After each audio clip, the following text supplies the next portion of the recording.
Olá a todos, meus amigos, a graça e a paz do Eterno. Hoje eu quero trazer um alerta a todos.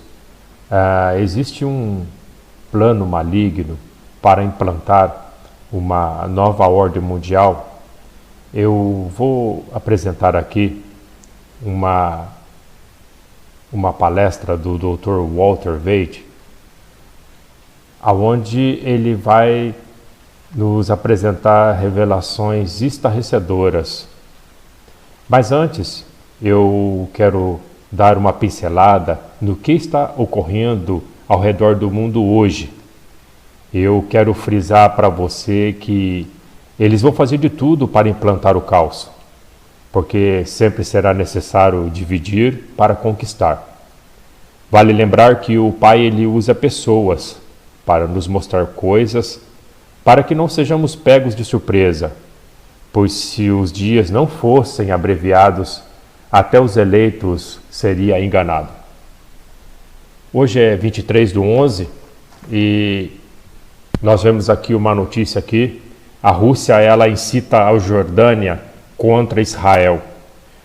O que está acontecendo aqui? Olha aqui, vamos ver aqui.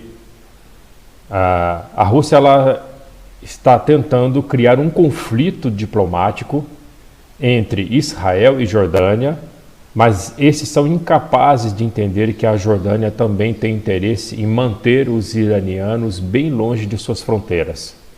De fato, se não fosse Israel, o Oriente Médio já seria um inferno na mão do Irã.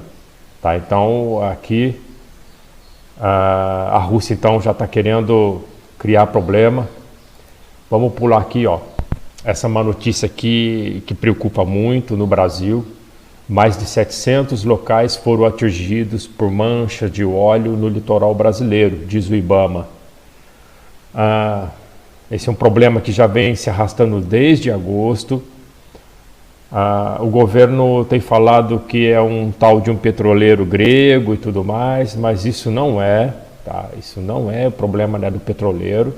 Se você for pesquisar a fundo, existe aí por detrás aí das cortinas aí um plano para gerar aí um problema para o atual governo. Tem outro aqui, ó. Terremoto sacode as regiões de Argentina e Chile, tá? Um tremor de terra com magnitude de 5,5 estremeceu a cidade de Mendoza, na Argentina. Foi agora no dia 19. Problema na República Tcheca. Centenas e milhares de tchecos pedem a demissão do primeiro-ministro. Tá? Um grande conflito político também naquela região. Vemos protesto também na França. Tá? Os coletes amarelos aí voltaram a sair nas ruas novamente. Meus amados, as coisas estão acontecendo. Tá? Nós precisamos estar atentos à luz da palavra, o que está acontecendo. Os nossos dias estão sendo abreviados. Podemos entender e devemos olhar para as profecias que estão se cumprindo. 2020 aí será o ápice de tudo isso. Eu vou pôr então agora a palestra, será apenas um resumo, e eu peço para que vocês prestem muita atenção no que esse mestre, esse professor vai estar colocando na palestra. Antes disso eu quero estar orando e agradecendo aí os amados. Pai amado, Senhor, Criador dos céus e da terra, nós te agradecemos porque aqui somos instrumentos em tuas mãos, ó Pai. Que a tua graça, que o teu amor, que a tua misericórdia reine sobre as nossas vidas. Nós já te agradecemos no nome do teu Filho amado. Obrigado. Fique agora então com a palestra do Dr. Walter Veith. Obrigado. Tudo que nós estamos fazendo é criar peças de quebra-cabeça. E nós estamos juntando essas peças para formar a figura inteira de um massacre contra Jesus, como o Salvador da nossa alma e também particularmente contra a divindade de Jesus Cristo. Bem, quem está por trás do movimento da nova era? De novo, é triste dizer, mas o mesmo poder parece estar em toda parte. Por trás dos bastidores, como uma teia de aranha, cobrindo todos os cantos. Nenhum outro homem recebeu mais crédito por começar o movimento da nova era do que Teilhard de Chardin. Agora, quem era Teilhard de Chardin? Bem, a essas alturas vocês podem tentar adivinhar. Ele era um sacerdote jesuíta. Teilhard sonhou com uma humanidade que se fundia com Deus. Cada um de nós percebendo a sua própria bondade no que ele chamou de ponto ômega. Essa crença inspirou muitos dos líderes da nova era de hoje em dia. E eu vou fazer citação de todos eles. Toda declaração que eu fizer, eu vou provar com uma citação. Eu não vou dizer nada de mim mesmo. De fato, Chardin é muito citado pelos escritores ocultistas da nova era. Então percebam o movimento jesuíta de novo, trabalhando na surdina, por trás dos bastidores. O próprio Chardin escreveu: uma convergência geral das religiões em um Cristo universal satisfaria a todos. Vejam que interessante. Ele diz: para mim parece que a única conversão possível do mundo é a única forma na qual a religião do futuro pode ser concebida. Teilhard de Chardin, Cristianismo e Evolução, página 130. Então, de novo, se nós vamos ter um sistema com base em Lúcifer, e nós vimos que a organização jesuíta, usando a maçonaria, tem proclamado a divindade de Satanás, e tem renegado ou degradado a Jesus Cristo, então, de novo, eles estão tentando descobrir um Cristo universal que satisfaça a todos. Mas eles não querem, de fato, Jesus Cristo, porque isso seria um exclusivismo. A mesma vitória que a serpente obteve no início, ela tentará obter no final também. E então, começando com Mary Baker Eddy, a fundadora do movimento da cientologia.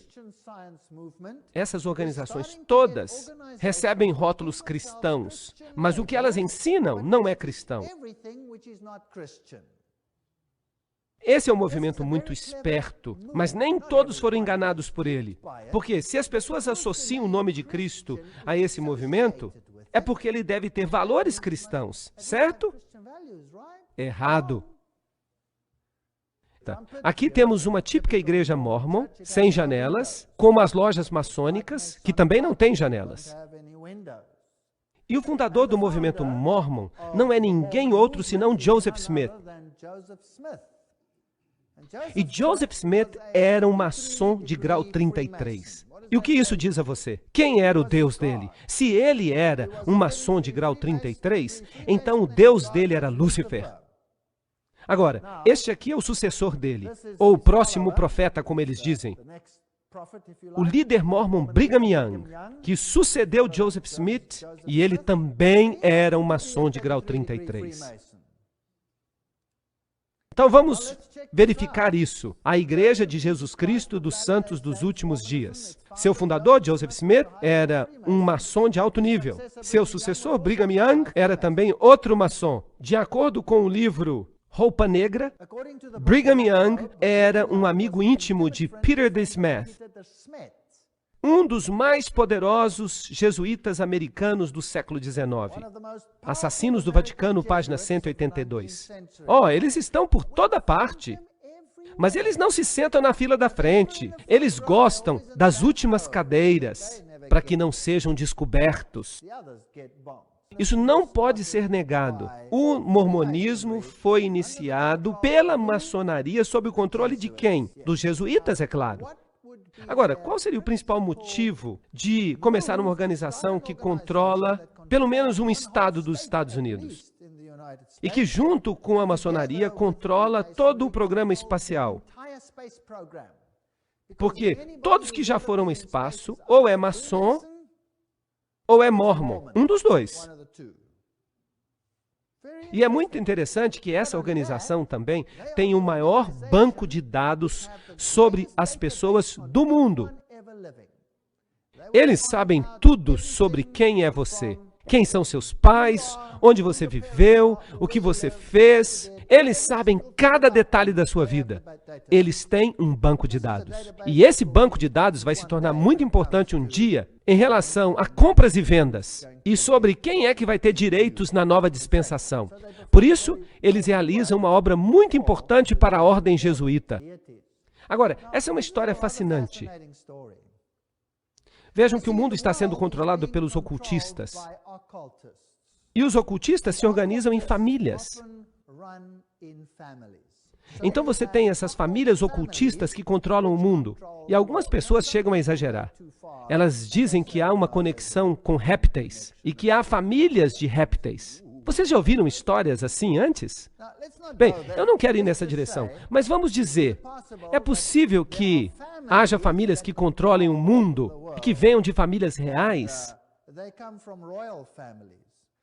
Agora, algumas linhas reais foram erradicadas, eliminadas, destruídas. Foram tiradas da face da terra através da intriga jesuíta. Mas outras foram colocadas no poder, como a casa de Stuart, por exemplo, na Inglaterra. Todos eles maçons, todos eles ocultistas. Eu lhes digo que a rainha é a rainha dos Bilderbergers, e ninguém pode entrar tão profundamente no ocultismo quanto eles. E aí você tem, então, essas famílias reais. É possível que essas famílias estejam controlando a maior parte do mundo? Será que os reis do mundo vão reinar um dia? Vamos dar uma olhada nisso aqui que é interessante. Aqui está o diagrama da família Howland, que se encontra publicado no Templo Mórmon, e explica quem é quem nesse zoológico, e quem pertence a qual família. Uma família, então nós estamos olhando aqui um tataravô. Vamos dar uma olhada para ver quem são os seus descendentes. Uma família, e vocês podem verificar isso. Joseph Ira Earl, homem muito prominente nos seus dias. Joseph Smith, o fundador dos Mormons. Ele faz parte da família. Ele vem do mesmo tataravô. Emma Hale vem dessa família. Winston Churchill teve o mesmo tataravô. Franklin Roosevelt teve o mesmo tataravô.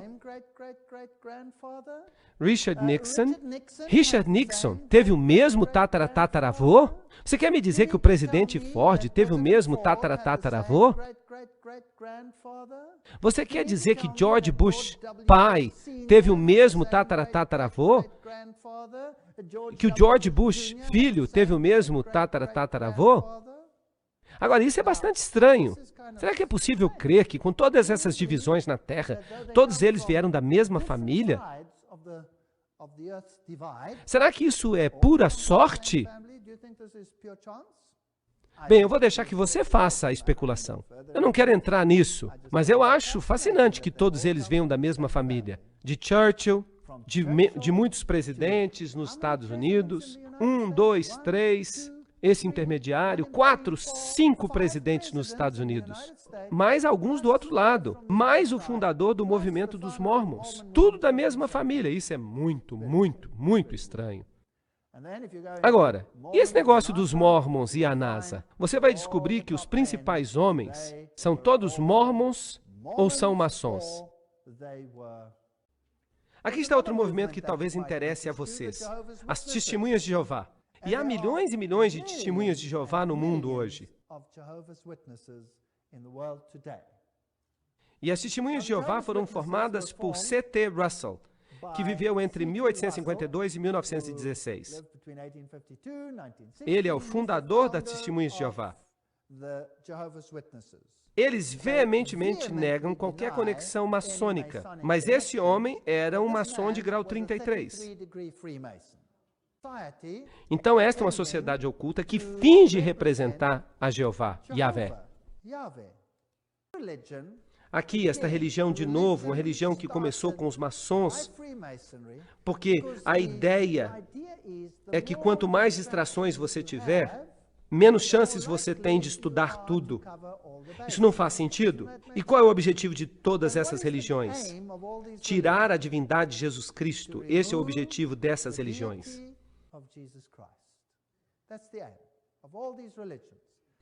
Eles ensinam, por exemplo, os testemunhos de Jeová, que Jesus não é Deus, que ele é um ser criado. Os mormons ensinam isso. Os maçons ensinam isso. O mundo oculto ensina isso.